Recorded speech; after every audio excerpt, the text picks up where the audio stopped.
Today's cooking broadcast is brought to you by the fine folks over at Kyle's Quality Meats in Bowmanville. They've got an amazing assortment of all sorts of different stuff, from artisan beef, pork, fresh Ontario lamb, there's veal, cheeses, deli meats, fresh free-range poultry, all sorts of stuff, and absolutely amazing customer service, and it was a great experience working with them. Today we're going to be cooking a beef Wellington. We're also going to be breaking down an entire chicken, and we're going to be doing a very quick and simple chicken recipe as well, using chicken breast that literally anyone can do, anyone can put together, and it comes out amazing every time.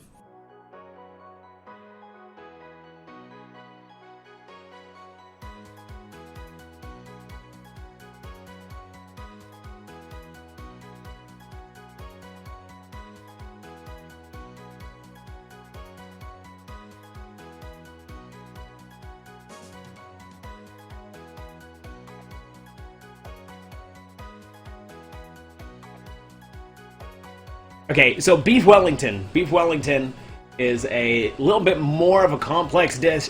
It's fairly easy to do. You just have to be confident in what you're doing, and it all comes together. A few different steps to it.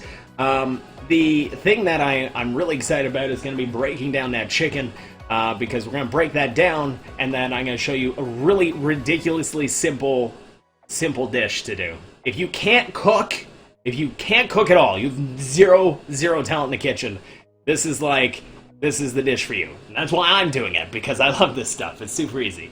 Here's the thing, this is already pre-cut.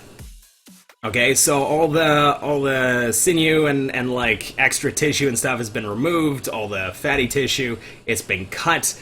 It's one of the benefits of going with a local butcher. But if you want to maybe save yourself some money, or you want to, like, I don't know, deal with it yourself, you can just ask for the whole tenderloin piece, and then you can carve it yourself.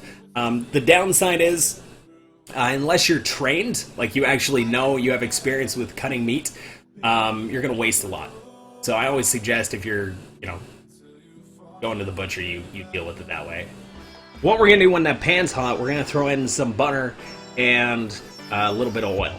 And so what I want to do is sear the outside of this meat. So I just want to get some color on it, and I want to do it quickly because this is going to actually bake in the oven, and so I don't want to cook the meat. The purpose isn't to cook the meat, the purpose is to sear the outside so it keeps all the juices in.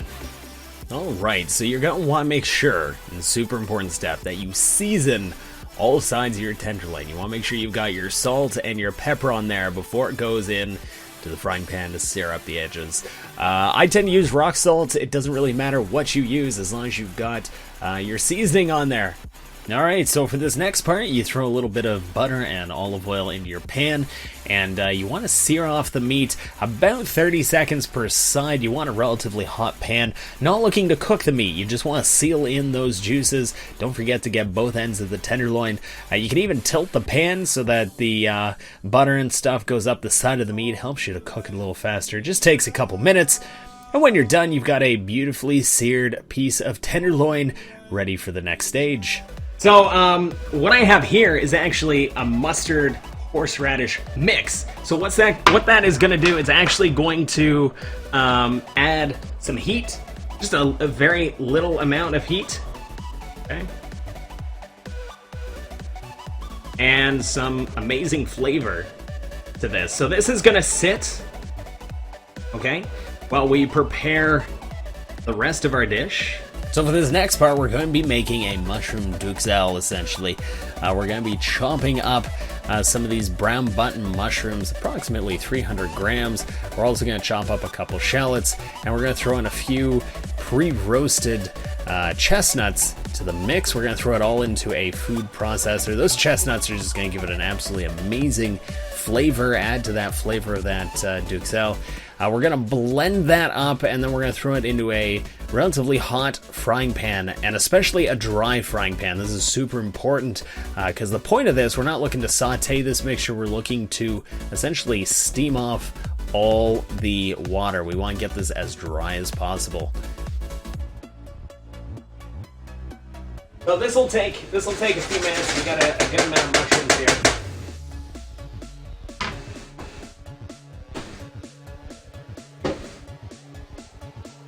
Now,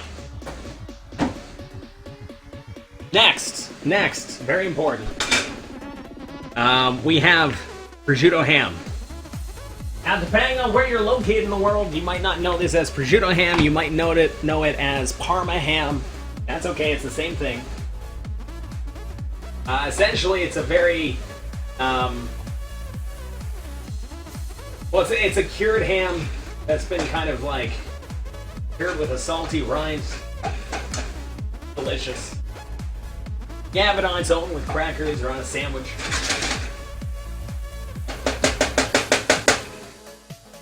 Now, what we're gonna do is I'm gonna grab some plastic wrap. Okay, we're gonna lay that out, and I'm gonna lay down the strips of prosciutto ham. We're going to coat it with a layer of the mushroom and chestnut, and what else is in here? Onions, small onions, whatever they're called. Shallots. And we're gonna coat that layer, and then we're gonna put the meat on. We're gonna wrap it, and we're gonna throw it in the fridge for like 15 minutes while we do something else.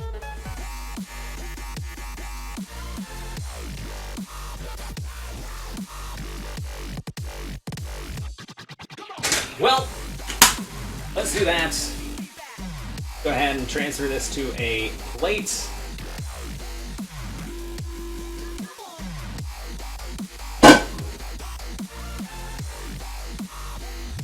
Kind of pat this out a bit.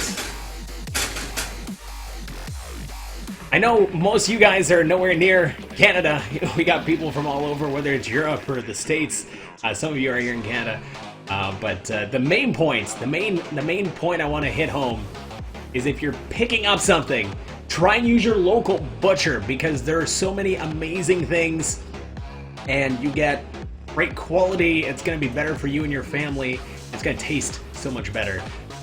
Next part, we're going to go ahead and lay our prosciutto ham out on the plastic wrap that we have stretched out. Now, you want to layer this out. You want to make sure there's going to be enough coverage for the entire tenderloin. And the purpose of this is really to not only just add some amazing flavor to the dish and keep it light at the same time, but it's also going to help keep in those juices and keep the mushroom duxelle wrapped around the tenderloin, which is what we're going to be doing. Now, please note, prosciutto ham, it's salty. It already has a lot of salt in it, so you don't need to season it with salt, but you can feel free to season it with some pepper here. After that, we're going to start layering out our mushroom duxelle. Now, just use a spoon to do that. You can spoon it on. Use the back of the spoon to smooth out the layer. You don't want an exceptionally thick layer. You want relatively thin so it goes around easily. And you want to make sure you maximize the coverage so it's going to cover the entire tenderloin. Once that's done, all you have to do is line up your tenderloin right in the middle, and you're good to go. Now, here's where the cling film, the wrap, comes in handy. You're going to use this to basically get some more here. You're going to use this to kind of roll everything together. It's going to tuck it under there.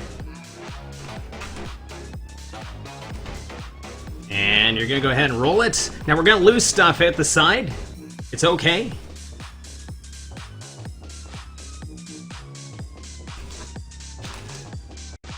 We're going to lose meat. It's also okay. I can just go ahead and cut that.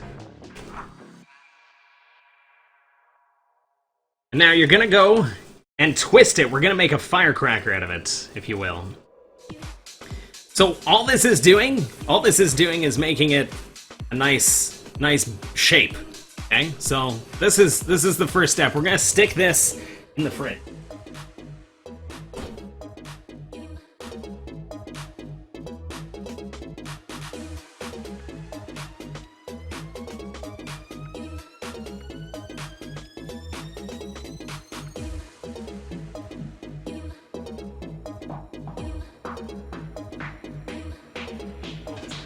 We just have a simple skillet slash chef's pan with a lid. You're gonna want something that can be covered like so for this chicken dish. This is probably the easiest thing that you could ever make, ever. You're Guys, I don't know if you buy chicken breasts from the store. Look at the size of these. This is ridiculous. Hold on. Here, let's switch this. Look at this. This is like the size of my hand. It's huge. Huge. Okay, so what we're gonna be doing is coating this in a mixture of, this is some flour, we've got some salt, pepper, paprika, onion powder, garlic powder. So we've got all those things in here. We're going to season the breast, and then we're gonna go ahead and coat it in the flour mixture. While we're coating it, we're gonna get this pan on a medium-high heat, and we're gonna throw in some olive oil and some butter. Okay, so we're gonna go ahead and I like my rock salt.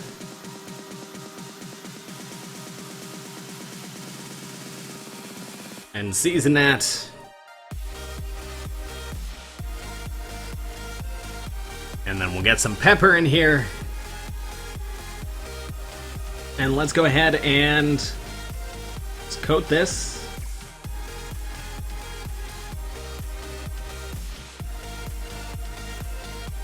Now, I'm actually curious as to how long this is going to take, because normally the chicken is a lot smaller than this.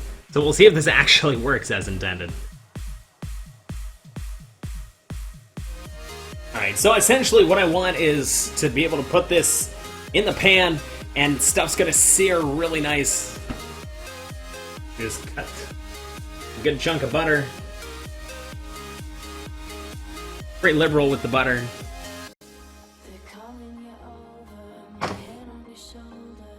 Okay, so I'm gonna dump about a tablespoon or so olive oil in there, and throw this butter in here. Okay, medium. What the temperature's at right now, we're gonna go ahead and toss this in like so, and we're gonna leave it for 1 minute. Time us, guys. Okay, that's been about a minute. Leave it like 30 seconds longer just because of the size of these.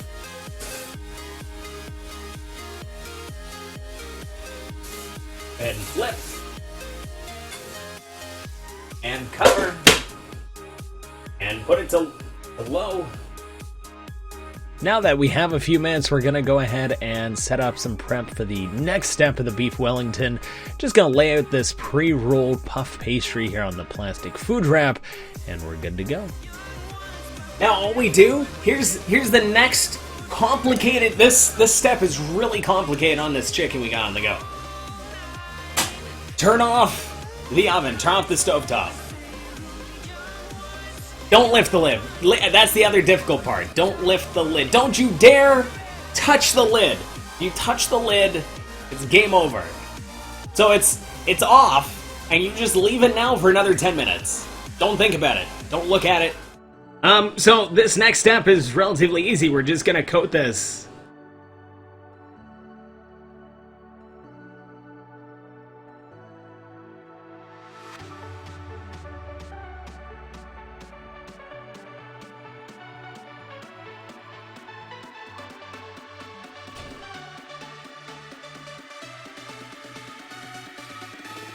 Same thing, we're just gonna make sure it gets all the way around there.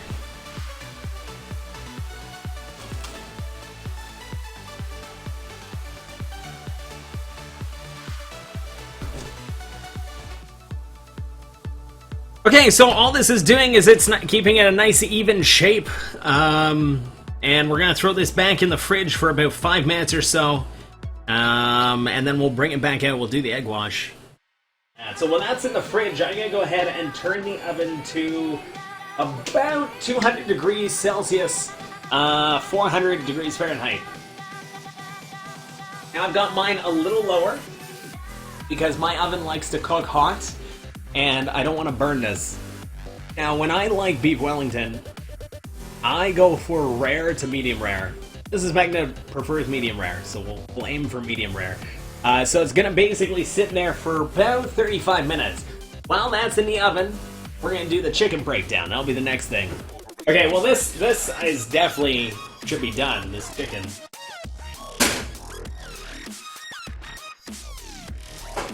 goodness. I don't know if you guys can see that there. Oh, it smells so good. Add into the thickest parts. Green! We have a green light. Take this one. Green! Perfect. Perfect. So we didn't even have to do anything. We didn't have to think too much about it. So now that the Wellington is set in the fridge for a little bit, it's going to hold its shape. We can go ahead and coat the outside here with an egg wash. It's just some egg yolk. It's going to give it a nice, beautiful golden brown color when it bakes in the oven. Once again, the oven's been preheated to 200 degrees. We're going to go ahead and... let's use this. Just using a butter knife. We're going to go across the top. Just dragging with the back of the knife. And what this is going to do, it's going to give it some cool lines. Because let's be honest, food isn't just about taste. Food's also about look and texture. It's supposed to be an experience.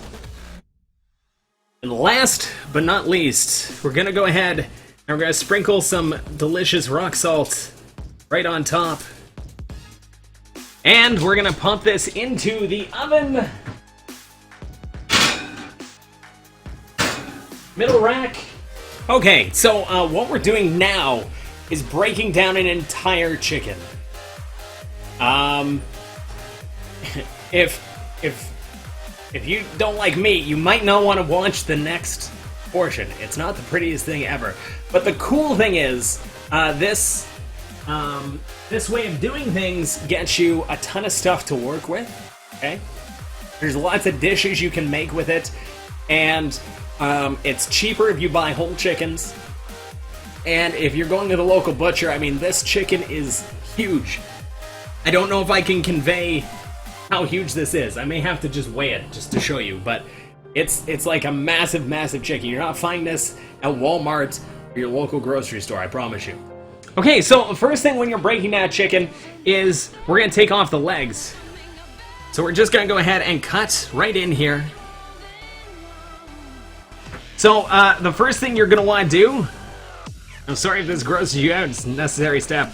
You're going to kind of bend the leg up, tuck the leg into its body there, and you're just going to bend backwards. And what this is doing, it's just popping that joint out right here.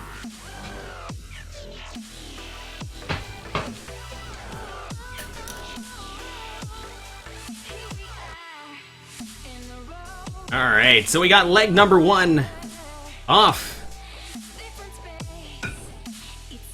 Okay, so same thing on this side. Just use the weight of the chicken to separate where the skin should be.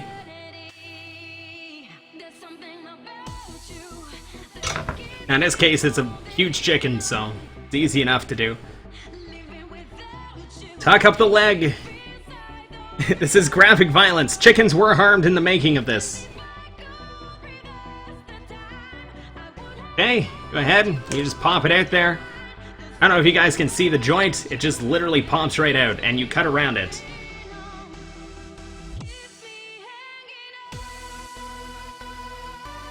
Now, I'll show you guys, a lot of people don't know about chicken oysters. Chicken oysters are so good. It's like one of the most flavorful parts of the chicken.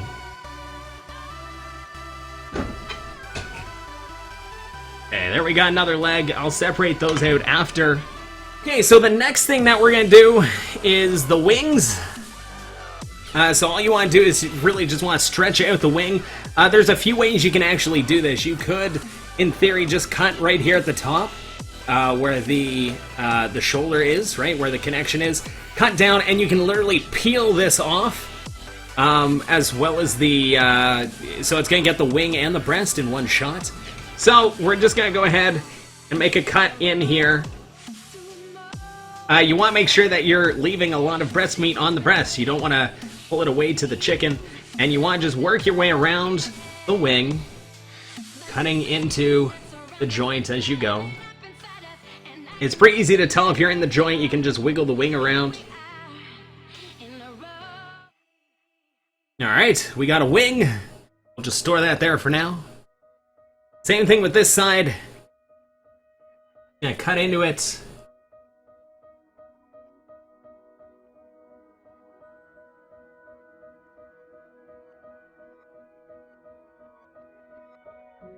If you're not sure where it is, just go back at it. Bend the wing backwards as you go. You cut around all the joint area here. It's a lot easier to cut through the joint than it is to try and saw through a bone. Promise you. The next step, of course, is the piece de resistance. We have the breast. So there's a few ways that you can deal with this. This is how I do it. We're just gonna cut along the bone. You want to make sure your blade stays right against the bone. You don't want to be wasting meat or leaving meat on the bird, whatever you do. So normally I like to use a smaller knife because you have more control over it. You can even use your fingers when you get in here. But here's the, not really the tricky part, but a lot of people, they'll get to the wishbone and they don't know what to do with it. A lot of people will carve around the wishbone. You can just break it with a bigger knife. I lied, you can't break it. This thing's a rock.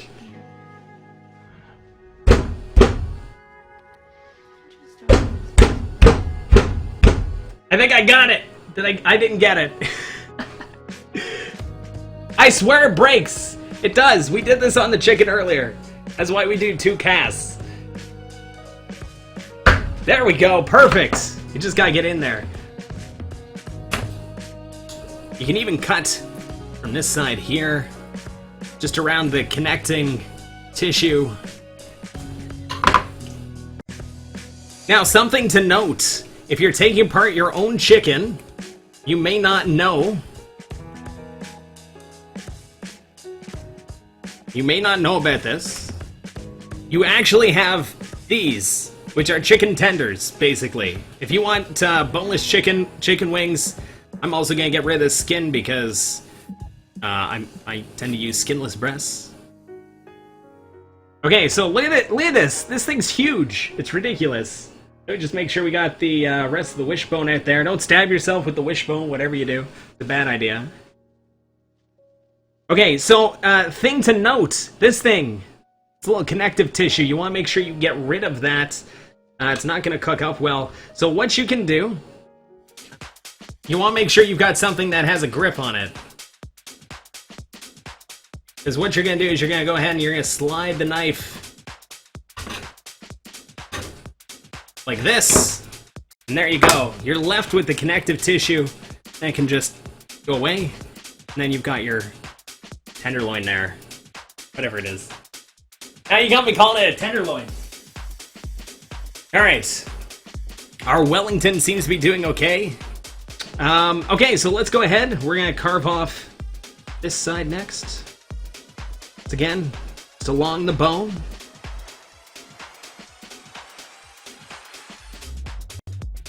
Okay, we're gonna go ahead and get in there.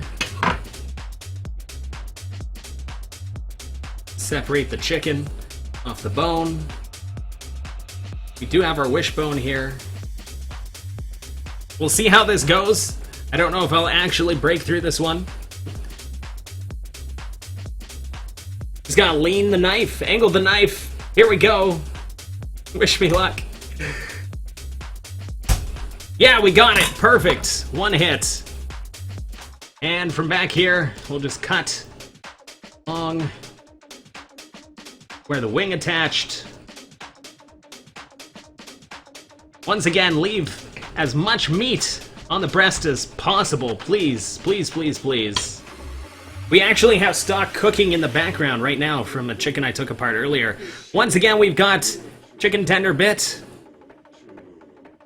We want to remove the sinew here, the little connective tissue. The chicken breast can go off to the side. And you can trim it up. I mean, you can remove some of the fat off the edge there, and just make sure it looks nice. It's good for your recipes.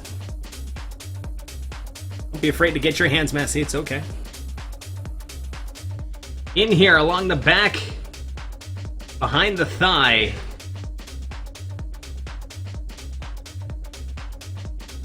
are these little oysters. Let me get that knife in there. Chicken oysters.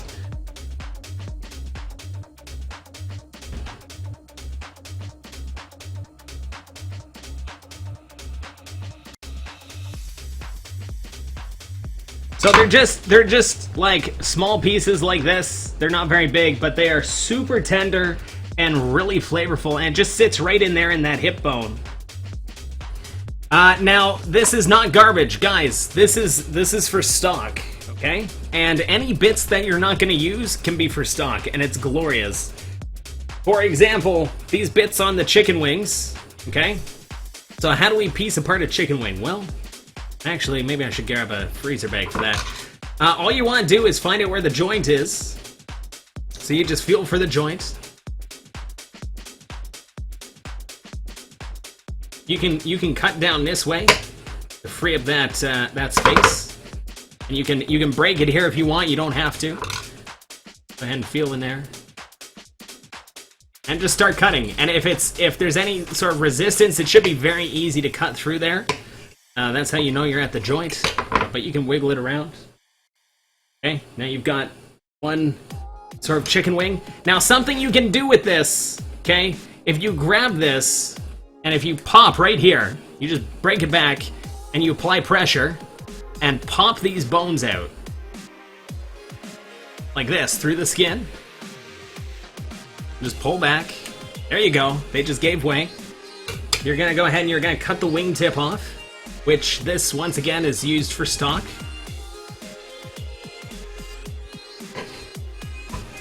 So we've got that. That can stay over here. And now with this, you can actually debone the chicken wing.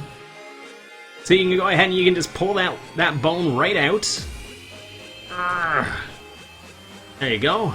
So you can leave yourself with, if you want, these little chicken lollipops, okay? Or you can actually just remove the bone completely.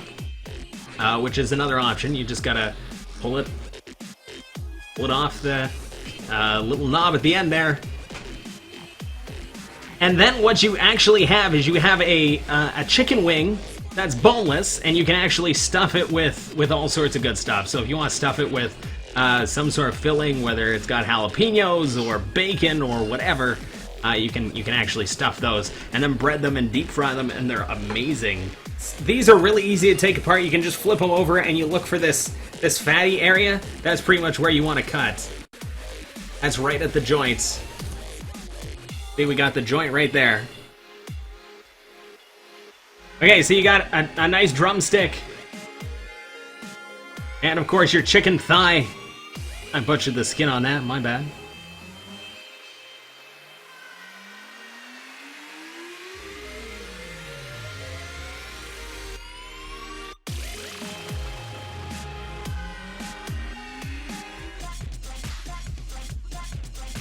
You want about an inch thick, because you don't want it to cool off right away.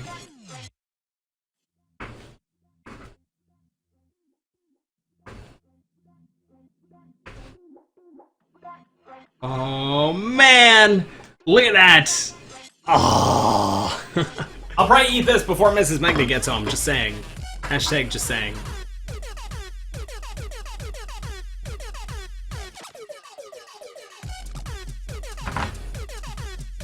There you go. There's your beef Wellington. You throw some gravy on top. I don't know if you guys can see the steam coming off it. Does that show? It does. Perfect. So we've got our mushrooms. We've got our chestnuts in there. We've got shallots, our beef tenderloin, salt, pepper, some mustard, horseradish, and of course our puff pastry, the salt and stuff on top. I'm done for today, though. I'm gonna go ahead, clean up this place because it's a bit of a disaster. We do have stock on the go and all sorts of things. So I'll record some other videos. We're gonna get some mashed potatoes going, like I said, some stuffing, cranberry stuff, etc., etc. But I appreciate you guys so much. Thank you for your time. Once again, a huge thank you to Kyle's Quality Meats in Bowmanville, who provide the tenderloin and the chickens. and like absolutely amazing cuts. I'm so happy with how everything turned out, and you guys are amazing. So thanks a lot. I appreciate you. See you guys soon. Goodbye, Wellington. Bye.